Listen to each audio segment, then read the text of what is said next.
You just paid $200 for what seemed like a decent flight.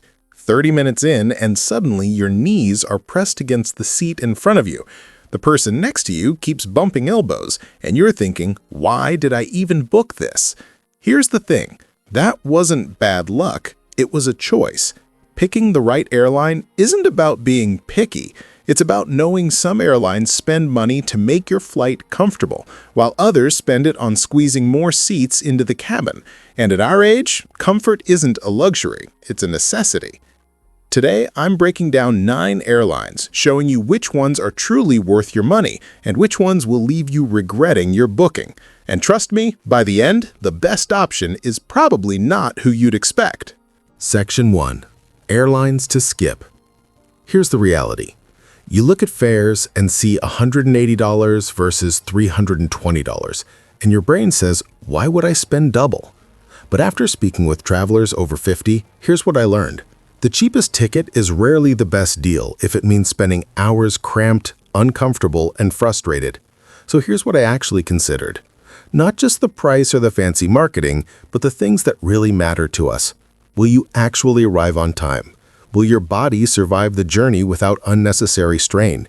Will the crew treat you like a human being? Some airlines check all the boxes. Others, let's just say, they're ones you'll want to avoid entirely. Let's start with the ones that absolutely don't deserve a spot on your booking list.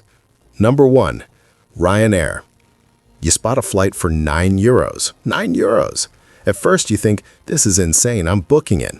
Then you reach the checkout page and suddenly it jumps to €65.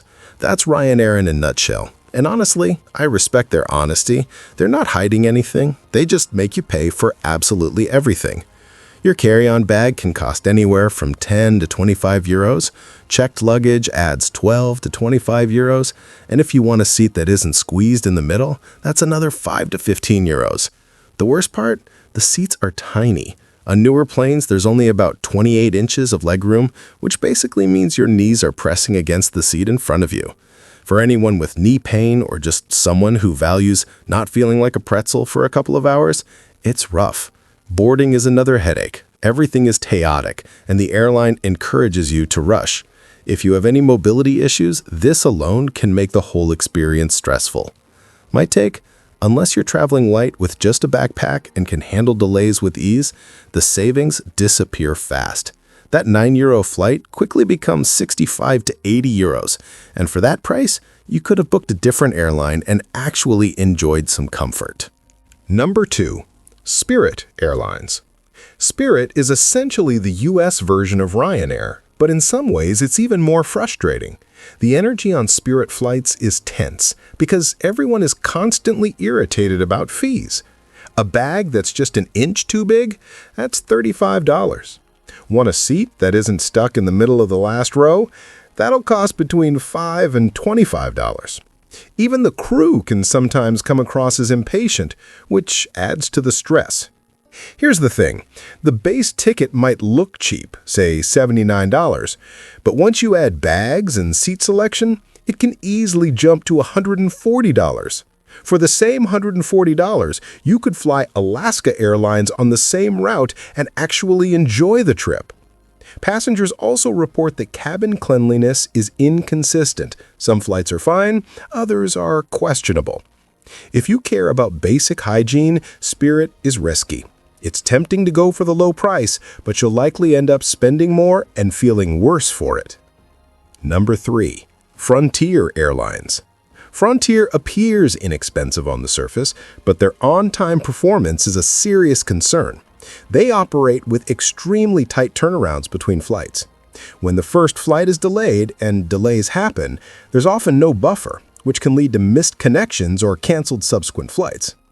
Older planes in their fleet also require more frequent maintenance, so statistically, you're more likely to face delays or rebookings.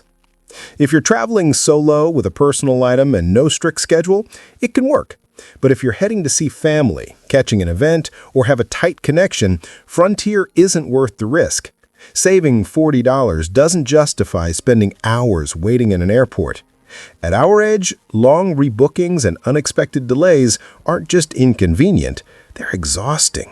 Section 2. Airlines worth being cautious about. Number 4. Air India. Air India sits in a tricky middle ground. New ownership took over a few years ago, and they've been working on upgrades, but the airline is still in transition. Some flights are genuinely enjoyable, while others leave you wondering, what am I even doing here? Reports of inconsistent cleanliness pop up often. Some planes are spotless, while others have had issues like cockroaches, dirty lavatories, or worn interiors, especially on long-haul flights. The good news is that Air India is investing heavily in the future. They've ordered hundreds of new planes, upgraded cabins, and revamped training programs. In a few years, this could transform the airline.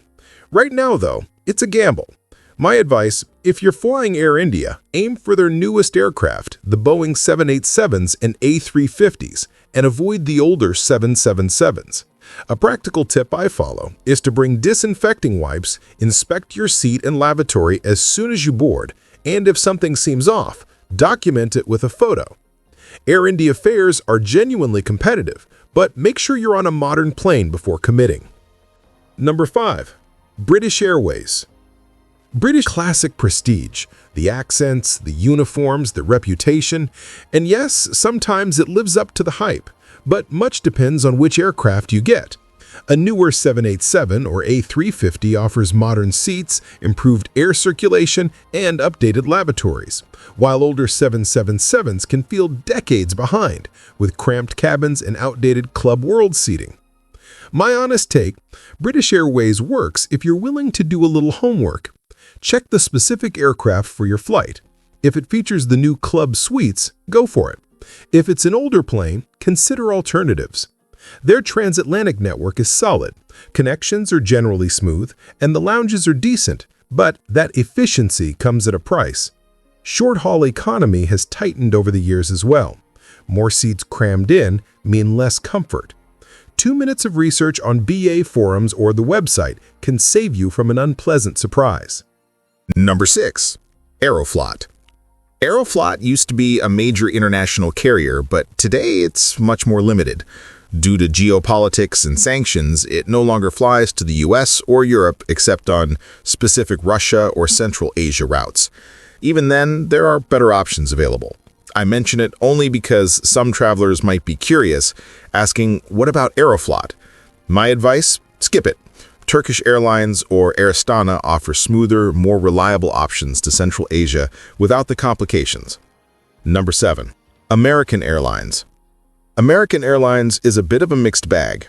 On paper, they have a 76% on-time rate, but that number can be misleading. Performance varies wildly depending on the hub. Dallas can be chaotic, Charlotte is usually better, Miami and Phoenix generally reliable. Because their network is so vast, a single weather delay in one hub can ripple through the entire system, and recovery isn't always fast. Service quality is another unpredictable factor. Premium cabins are generally fine, but basic economy is a hit-or-miss experience. Everything feels transactional rather than welcoming. My recommendation? If American is your only option or you're burning miles, it's okay. But if you can choose between AA, Delta, or United, Delta tends to be more consistent, and United is steadily improving. Is American terrible? Not at all. Would I pick it if I had alternatives? Probably not. Section 3. Airlines that actually deliver. Number 8. United Airlines. United has had its ups and downs over the years, but things are improving. Not perfect, but definitely better than before. Their cancellation rate now sits around 0.7 to 0.9%, which is respectable. On long-haul flights, the 787s are genuinely comfortable. Quieter cabins, better air quality, larger windows, and upgraded Polaris business class seats. If you can swing premium economy or business, it's a noticeable step up in comfort. Here's the catch though. Lounge access rules are tricky. Different ticket classes, connecting carriers, and membership levels all affect whether you get in. Before you fly, check the United app carefully. Otherwise, you might find yourself locked out of the lounge. On basic economy, seat selection costs extra, usually $15 to $25 for a proper seat with decent legroom. My take? United is worth considering for long-haul flights or premium cabins, but for short domestic trips on basic economy, it's not anything extraordinary. One more tip. If possible, book flights through Denver. That hub tends to run like clockwork, almost like they've stationed their best staff there. Number 9. Qantas. Qantas, Australia's flagship carrier, often flies under the radar for North American travelers, and that's a missed opportunity. From my experience, Qantas is incredibly reliable. Their crews are professional and genuinely considerate, especially for older passengers who may need a little extra assistance. The network is solid, with Sydney and Melbourne hubs offering smooth connections to the US or onward to Asia. Are they the cheapest option? No, but mid-tier pricing for the experience they provide is worth it. Flights run on time, connections are generally seamless, and they respect your time, the kind of thing that matters far more than saving a few dollars. If you're planning a trip to Australia or using it as a transit point for Asia, Qantas is an airline you should definitely have on your radar. Number 10. Lufthansa. Lufthansa has had some labor disruptions recently, like strikes in 2025, but that's par for the course with major European carriers. What stands out is what they do well. Their hubs. Frankfurt and Munich operate with Swiss watch precision. Connections are fast, signage is clear, and navigating these large airports is surprisingly stress-free. Their newer aircraft have been getting cabin upgrades, offering more privacy, better seating, and modern amenities. Older planes are still in circulation, and onboard food quality can vary, but overall, Lufthansa is a solid choice for transatlantic travel. My advice? If your route allows, connect through Frankfurt rather than London or Paris. It usually means shorter waits, smoother transfers, and less airport chaos. Number 11. JetBlue. JetBlue is my top pick for domestic US travel if they fly your route. Why? Legroom. JetBlue's standard seat pitch is 32 to 34 inches. Most other airlines hover around 31 to 32 inches. It doesn't sound like much, but after a few hours, your knees aren't jammed and you actually have space to stretch. Every seat comes with a screen, Wi-Fi works reliably, and snacks are free. It may not sound revolutionary, but compared to Spirit or Frontier, it feels like a completely different planet. The catch? Seat selection isn't free. You'll pay $5 to $25 depending on how early you book. Budget for it or grab your seat early while it's cheaper. Route limitations exist too. JetBlue primarily serves the East Coast, Florida, the Caribbean, and the West Coast. If you're in the Midwest, options may be limited. But when JetBlue flies your route, you'll notice the comfort difference immediately. Number 12. Etihad Airways. Etihad sits comfortably between Emirates and Qatar Airways in terms of service.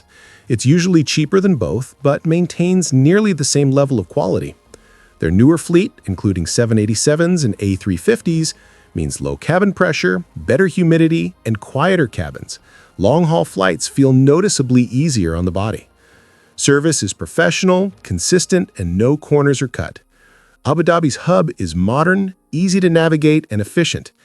Trade-offs exist. Their network isn't as extensive as Emirates, and carry-on rules are strict. Just one bag, no separate personal item. Seat selection and Wi-Fi are extra, around $15 to $30. My recommendation? Book long-haul flights on a 787 or A350, allow reasonable connection time in Abu Dhabi, and enjoy a premium feel without the premium price. For Asia or Europe, Etihad delivers a high-end experience for less. Number 13. Cathay Pacific. Cathay Pacific has mastered the art of service over decades, and it shows. From check-in to landing, the crew anticipates your needs, not in a fake way, but genuinely. Their lounges in Hong Kong, like the Pier and the Wing, are destinations themselves, with noodle bars, comfortable seating, and spaces designed for relaxation. If you have an hour in Hong Kong, spend it there. It's worth it. Food isn't just edible, it's crafted by international chefs.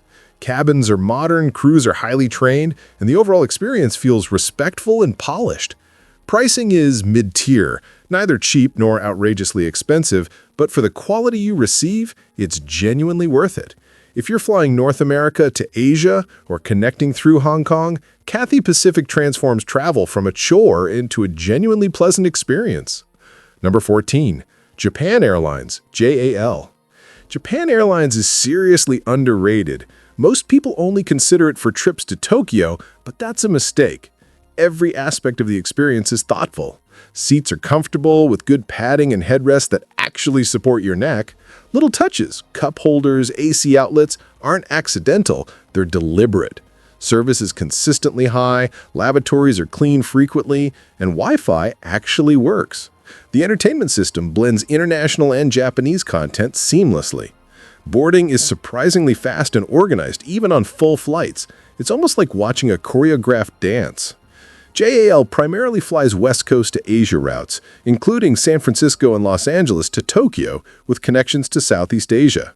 If you're traveling this path, JAL should be on your radar. Simply put, they make flying feel smoother and more comfortable than most U.S. carriers, especially if long-haul comfort matters to you. Number 15. Emirates. Emirates is the airline everyone talks about. The A380s with shower spas, luxury lounges, and suites that feel like mini celebrations. And honestly, it's not just hype. Even in economy, seats are noticeably wider and the entertainment system is massive and highly responsive. The service doesn't feel rushed or robotic, they genuinely prioritize hospitality. Business class on the A380 is next level. Private suites, lie flat beds, on-demand dining, and attention to detail that makes the flight feel like an experience rather than a commute. Their network is strong too, with non-stops to New York, Boston, and Los Angeles, plus easy connections through Dubai. Yes, it comes at a price, usually $300 to $600 more than budget carriers, but here's the thing.